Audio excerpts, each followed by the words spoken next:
Cowabunga, and welcome to the Mr. Maple Show. Howdy y'all, I'm Matt. I think we got a fun episode here for you today. Today we're going to be discussing Acer Palmatum Elizabeth. But before we get into it, like, share, and subscribe. All those great things certainly help our channel grow. We greatly appreciate you tuning into this episode. I'm Tim. Make sure you like this video, share this with your gardening friend, and make sure you're signed up for our weekly emails on MrMaple.com. We put some cool, neat plants all the time out at Mr. Maple, and you're going to find out about them first through our Mr. Maple email. So make sure you go and sign up. So Acer Palmatum Elizabeth is a dwarf witch's broom. Now that's a genetic mutation that makes traits even more small and compact. Definitely go watch our What is a Japanese Maple Witch's Broom video. I think it's been very helpful for kind of describing that process for the collectors and letting people know a little bit about how those come about, but also what they are. Now Elizabeth is a Japanese Maple Witch's Broom, so it's going to have a dense, compact habit to it that makes more of a small globular shape rather than an upright form. Yeah, if you're familiar with Skeeter's broom, that's a witch's broom that was found by Skeeter Rod. Well, this is another witch's broom that was found by Skeeter Rod, and it was named after his wife, Elizabeth. And it's a fun, neat one that's a lot shorter and denser than Skeeter's broom, and it makes a nice, compact, rounded habit. I can't think of the name Elizabeth without thinking of one of our mentors, though. She didn't introduce this one, but Elizabeth Mundy, shout out to her at Acer Acres. She's been instrumental in Men Tim and one of our mentors in getting into Japanese maples. So when I think of Elizabeth, I always think of one of my favorite Elizabeths. So shout out to Elizabeth Mundy, awesome person. Elizabeth is a fun colored Japanese maple for sure. So this one almost gets some metallic-y pink purples. Like, it's a hard color to describe because it leaves out with so many different colors just within one plant. Now the older growth gets a little bit green, and that's actually some of the most complementary growth to it. You'll get that purplish fuchsia over top of that greener older growth, and it really gives it some great contrast, especially in that secondary season. Now the fall is awesome on this. It's a bright, picked up scarlet red as well in the fall.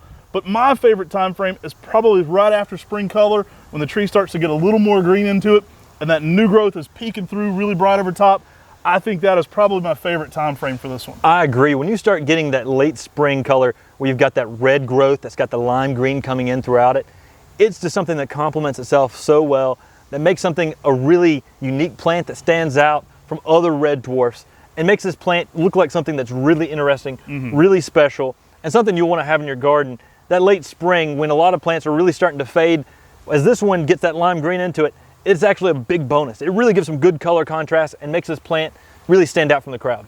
Now, this one's a great one to complement all kinds of Japanese maples. You could certainly pair this next to uprights and have all kinds of textures. It's going to look awesome next to things like Jordan or traditional Japanese maples. Now, if I'd like to talk about this one compared to some other brooms, this is going to look awesome next to Acer Palmatum Shana, which is going to be a darker, more bold red selection. It's going to pair off this very well. Something like Kunar Pygmy or Tiny Tim are also going to look really cool around this because that light lime green foliage and that similar shape is going to give you something really cool going on. You can make a small broom garden, and this would be a great candidate for that. So my favorite pairing would be pairing this with something like a Dragon Master or Golden Falls, where you have a weeping yellow that starkly contrasts this rounded red shape. Great texture changes there too. Yeah, you get texture changes, you get habit changes, and you get color change dynamically.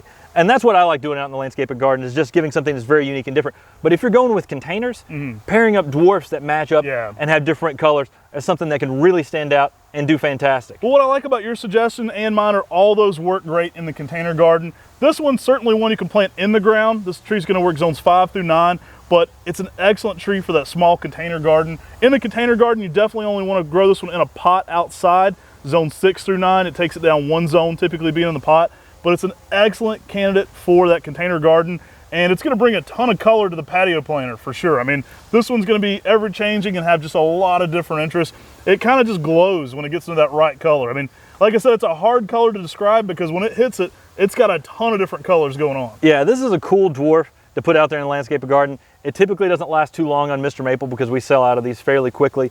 So whenever it does become available through a 10 at 10 email, you want to jump on it pretty quickly because it doesn't last for a long period of time often on Mr. Maple. Now these sizes are indicative of August of 2022 when we're shooting this video. So if you're seeing this video and it's on Mr. Maple, it may be slightly larger, slightly smaller if you're watching a year later, but this is a good size recommendation for what we have right now.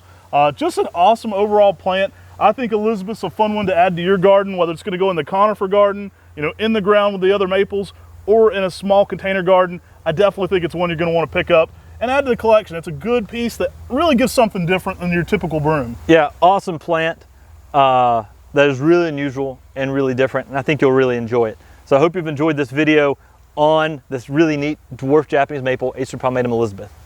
Hey, as always, we greatly appreciate the comments in the comment section. This is just the beginning of the conversation. Let us know what some of your favorite brooms are in the comment section below. Let us know what kind of content you'd like here in late summer at MrMaple. We're doing all kinds of new things for you. We're definitely gonna be going some more of that high-end content. We're doing some garden tours coming up soon, so stay tuned for that. And as always, we're gonna be doing cultivar highlights. So that's something we'll always be focusing on here. We greatly appreciate you tuning in. Take care. God bless. And have a great day.